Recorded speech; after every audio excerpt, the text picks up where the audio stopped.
پہلا سلاطین اور اس کا 22واں باب جو 53 آیات پر مشتمل ہے۔ اور 3 برس وہ ایسے ہی رہے اور اسرائیل اور ارام کے درمیان لڑائی نہ ہوئی۔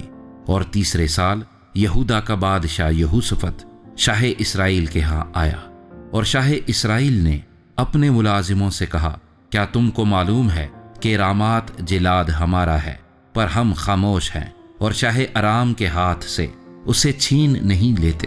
پھر اس نے یہوشافط سے کہا، کیا تو میرے ساتھ رامات جلاد سے لڑنے چلے گا؟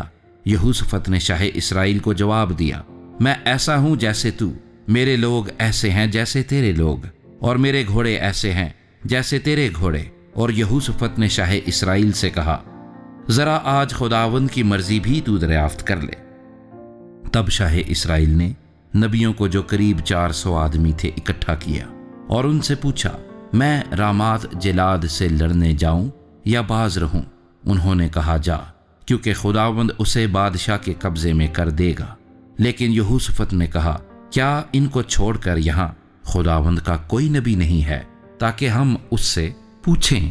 شاہ اسرائیل نے یہوشافط سے کہا کہ ایک شخص املا کا بیٹا میکایا ہے تو صحیح، جس کے ذریعے سے ہم خداوند سے پوچھ سکتے ہیں، لیکن مجھے اس سے نفرت ہے، کیونکہ وہ میرے حق میں نیکی کی نہیں بلکہ بدی کی پیشن گوئی کرتا ہے۔ یہوشافط نے کہا، بادشاہ ایسا نہ کہے۔ تب شاہ اسرائیل نے ایک سردار کو بلا کر کہا کہ املا کے بیٹے میکایا کو جلد لے آ۔ اس وقت شاہ اسرائیل اور شاہ یہودا یہوشافط سامریا کے پھاٹک کے سامنے ایک کھلی جگہ میں اپنے اپنے تخت پر شاہانہ لباس پہنے ہوئے بیٹھے تھے، اور سب نبی ان کے حضور پیشن گوئی کر رہے تھے۔ اور کنانا کے بیٹے صدقیہ نے اپنے لیے لوہے کے سینگ بنائے اور کہا، خداوند یوں فرماتا ہے کہ تو ان سے ارامیوں کو مارے گا جب تک وہ نابود نہ ہو جائیں۔ اور سب نبیوں نے یہی پیشن گوئی کی اور کہا کہ رامات جلاد پر چڑھائی کر اور کامیاب ہو، کیونکہ خداوند اسے بادشاہ کے قبضے میں کر دے گا۔ اور اس قاصد نے جو میکایا کو بلانے گیا تھا اس سے کہا، دیکھ، سب نبی ایک زبان ہو کر بادشاہ کو خوشخبری دے رہے ہیں، سو ذرا تیری بات بھی ان کی بات کی طرح ہو اور تو خوشخبری ہی دینا۔ میکایا نے کہا، خداوند کی حیات کی قسم، جو کچھ خداوند مجھے فرمائے میں وہی کہوں گا۔ سو جب وہ بادشاہ کے پاس آیا تو بادشاہ نے اس سے کہا، میکایا، ہم رامات جلاد سے لڑنے جائیں یا رہنے دیں؟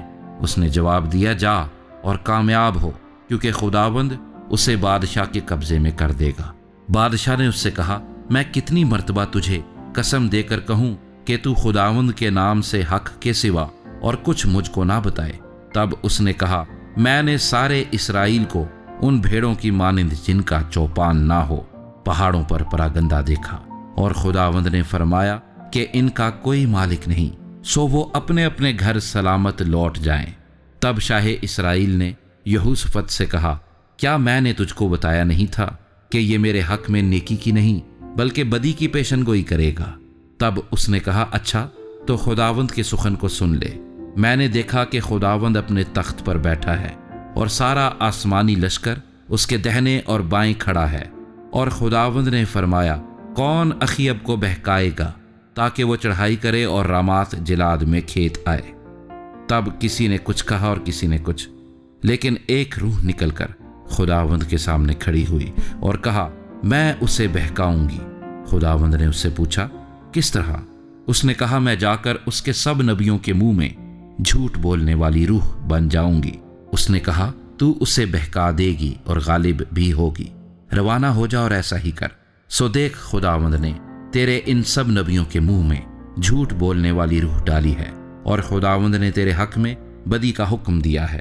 تب کنانا کا بیٹا صدقیہ نزدیک آیا اور اس نے میکایا کے گال پر مار کر کہا، خداوند کی روح تجھ سے بات کرنے کو کس راہ سے ہو کر مجھ میں سے گئی؟ میکایا نے کہا، یہ تو اسی دن دیکھ لے گا جب تو اندر کی ایک کوٹری میں گھسے گا تاکہ چھپ جائے۔ اور شاہ اسرائیل نے کہا، میکایا کو لے کر اسے شہر کے ناظم امون اور یواس شہزادے کے پاس لوٹا لے جاؤ، اور کہنا، بادشاہ یوں فرماتا ہے کہ اس شخص کو قید خانے میں ڈال دو۔ اور اسے مصیبت کی روٹی کھلانا اور مصیبت کا پانی پلانا جب تک میں سلامت نہ آؤں۔ تب میکایا نے کہا، اگر تو سلامت واپس آ جائے تو خداوند نے میری معرفت کلام ہی نہیں کیا۔ پھر اس نے کہا، اے لوگو، تم سب کے سب سن لو۔ سو شاہ اسرائیل اور شاہ یہودا یہوشافط نے رامات جلاد پر چڑھائی کی، اور شاہ اسرائیل نے یہوشافط سے کہا، میں اپنا بھیس بدل کر لڑائی میں جاؤں گا، پر تو اپنا لباس پہنے رہ۔ سو شاہ اسرائیل اپنا بھیس بدل کر لڑائی میں گیا۔ ادھر شاہ ارام نے اپنے رتھوں کے 32 سرداروں کو حکم دیا تھا کہ کسی چھوٹے یا بڑے سے نہ لڑنا سوا شاہ اسرائیل کے۔ سو جب رتھوں کے سرداروں نے یہوشافط کو دیکھا تو کہا کہ ضرور شاہ اسرائیل یہی ہے، اور وہ اس سے لڑنے کو مڑے۔ تب یہوشافط چلا اٹھا۔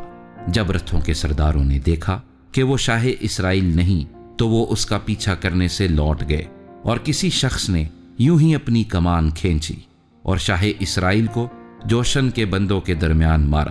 تب اس نے اپنے ساتھی سے کہا کہ باغ پھیر کر مجھے لشکر سے باہر نکال لے چل، کیونکہ میں زخمی ہو گیا ہوں۔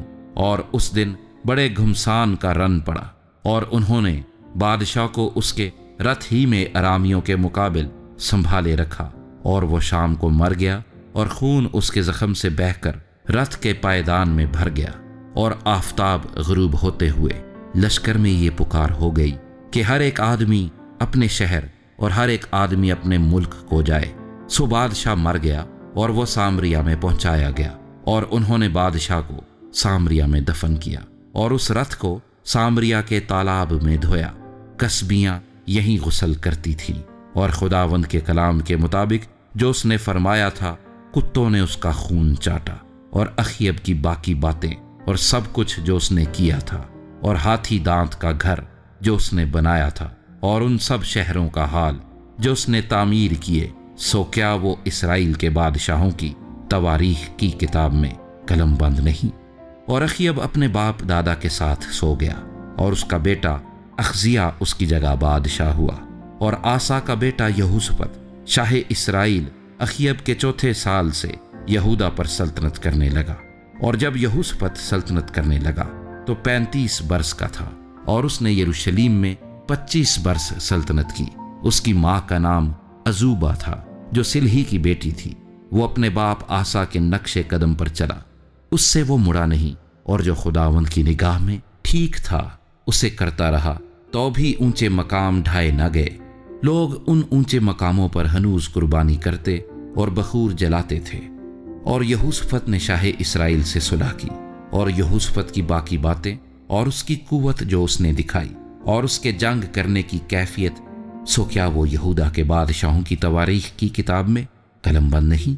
اور اس نے باقی لوتیوں کو جو اس کے باپ آسا کے عہد میں رہ گئے تھے ملک سے خارج کر دیا، اور ادوم میں کوئی بادشاہ نہ تھا بلکہ ایک نائب حکومت کرتا تھا۔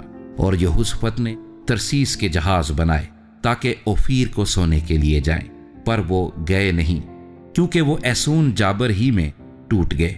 تب اخیب کے بیٹے اخزیہ نے یہوشافط سے کہا، اپنے خادموں کے ساتھ میرے خادموں کو بھی جہازوں میں جانے دے، پر یہوشافط راضی نہ ہوا۔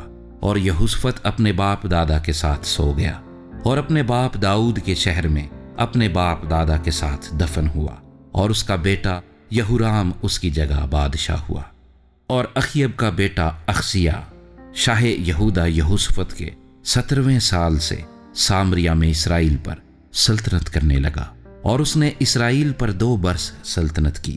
اور اس نے خداوند کی نظر میں بدی کی، اور اپنے باپ کی راہ اور اپنی ماں کی راہ اور نبات کے بیٹے یربام کی راہ پر چلا، جس سے اس نے بنی اسرائیل سے گناہ کرایا، اور اپنے باپ کے سب کاموں کے موافق بال کی پرستش کرتا اور اس کو سجدہ کرتا رہا، اور خداوند اسرائیل کے خدا کو غصہ دلایا۔